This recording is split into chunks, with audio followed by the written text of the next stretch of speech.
Thank you very much, Dr. Sheila Paul.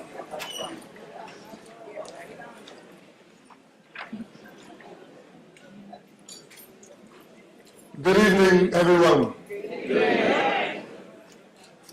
What a pleasure and a distinct honor to be here on this platform this evening on this very special occasion. Please join me in recognizing your distinguished President, Dr. Rudolph Koo, your indefatigable Provost, Dr. Augustine Okereke, the inspirational Director of the Medgar Evers College Office of International Education, Ambassador Eugene Persu of Grenada and Tobago, the Venerable Trustee, Una Clark, and of course, fellow Tobagonian, Dr. Sheila Paul,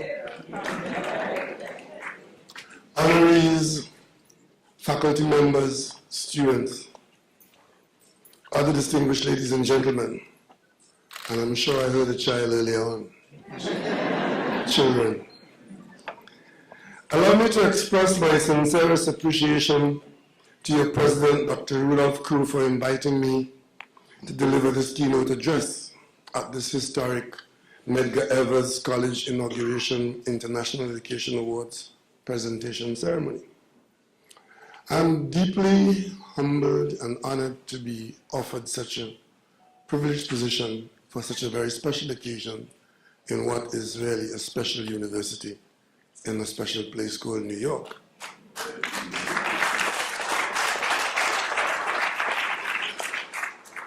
Permit me to extend my heartiest congratulations to you all, particularly the recipients of the very attractive awards. And of course, I extend my special recognition to another Tobagonian who this afternoon sang something I didn't know existed. Gospel jazz. Oh, I know gospel ipso, but that's what Trinidadians do.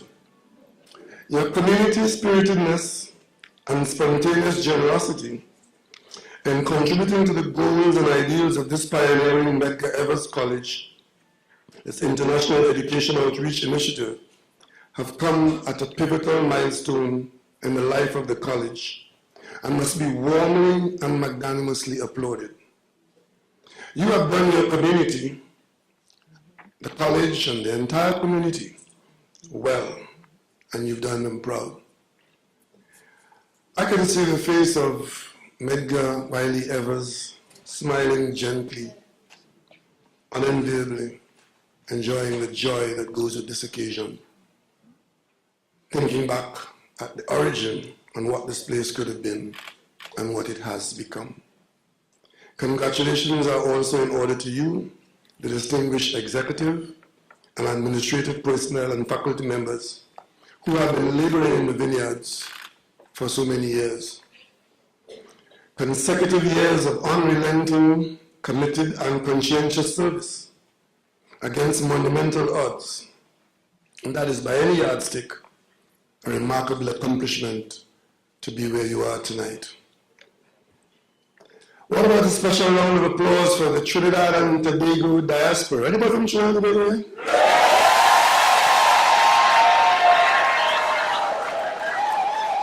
I'm sure if I had said anybody from Grenada, I'd get the same shot, right? Anybody from the Caribbean here? Yeah, that sounds like an evening with Caribbean people. But ladies and gentlemen, I bring you greetings from the government and people of Trinidad and Tobago. We are represented here by a not so small contingent comprising today, we left home with a larger group, but I have me here this evening another Tobagonian, Senator Dennis Moses, who is our Minister of Foreign Affairs and CARICOM Affairs,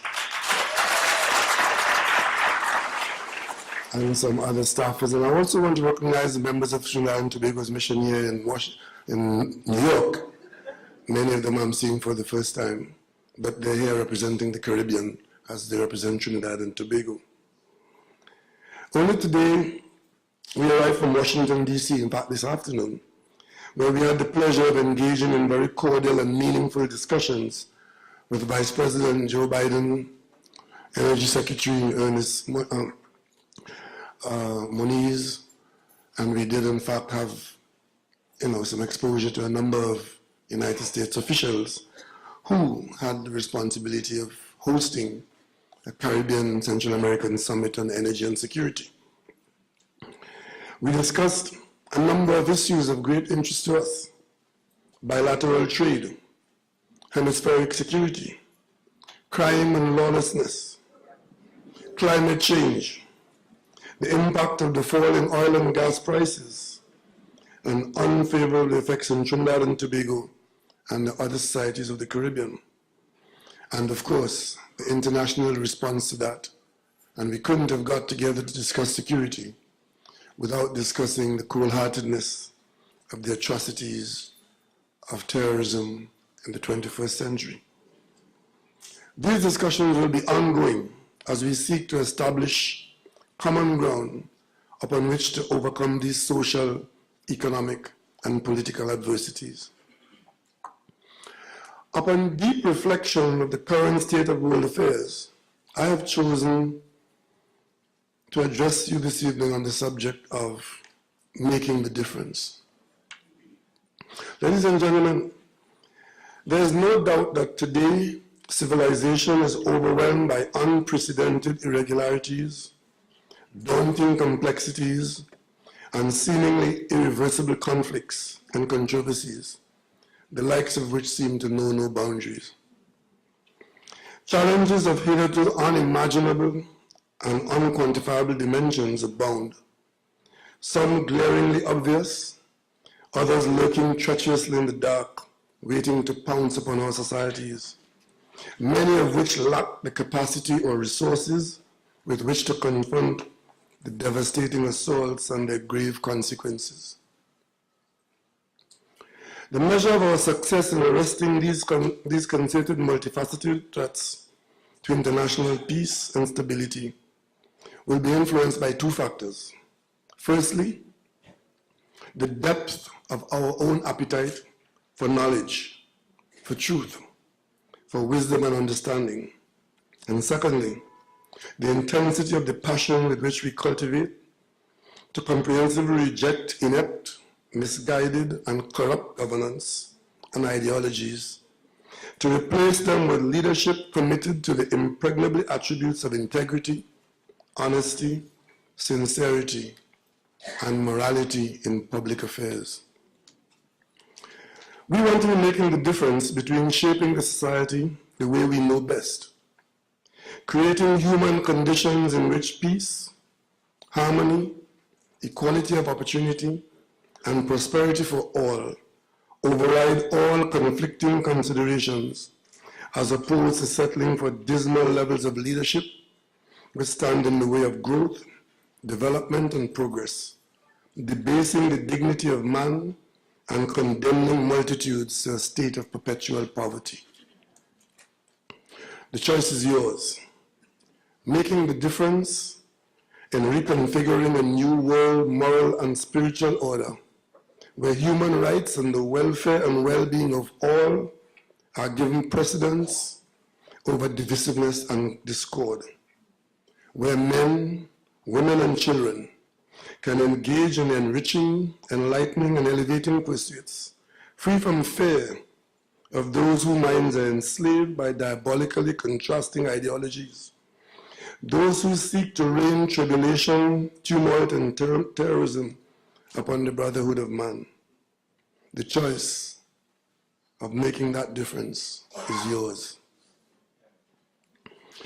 It was Martin Luther King who cautioned us that, and I quote, "Our scientific power has outrun our spiritual power. We have guided missiles and misguided men," unquote. Undeniable premonitions of the wicked world of terrorism, and I need not say any more about that, We see it every day, we live it every day, and we wonder about the depths of man's continued inhumanity to man. But here's the dilemma that we currently face.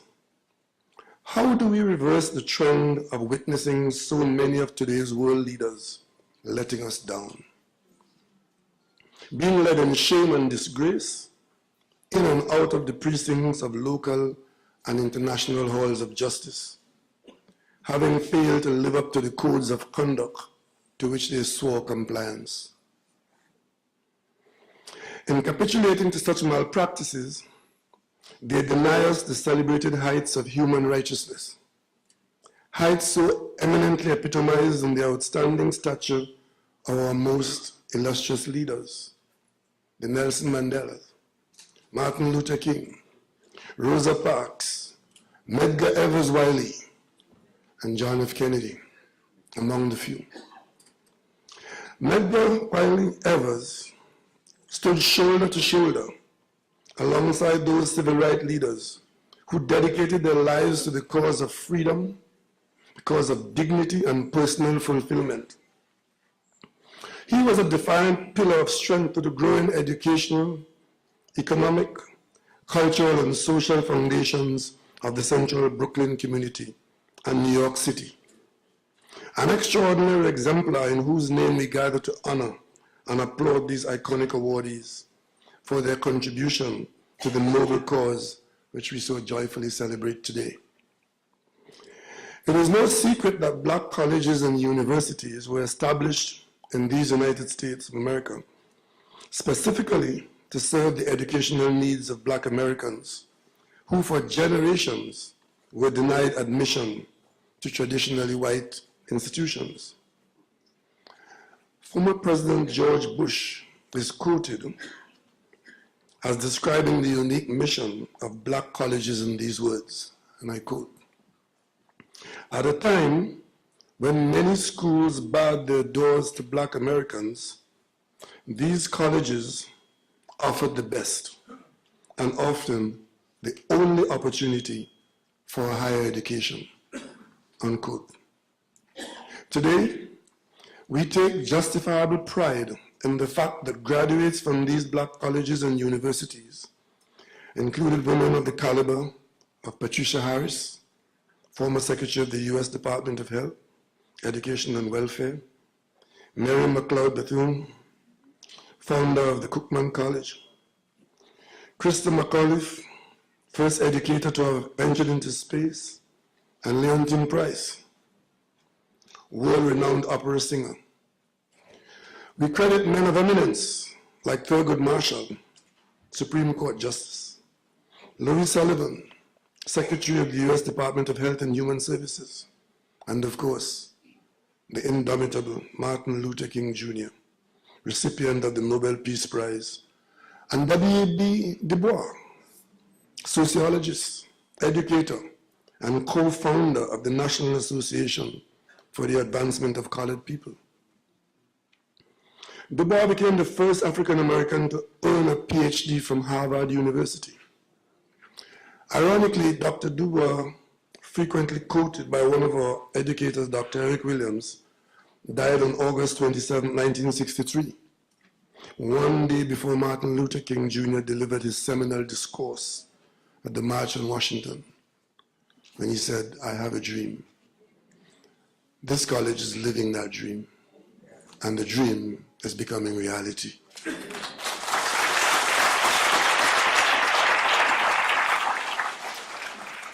These celebrated heroes of the Black liberation movement stand proudly immortalized by the philosophies that they've left behind. And thankfully, they've left behind this place, this college, this vision, this future.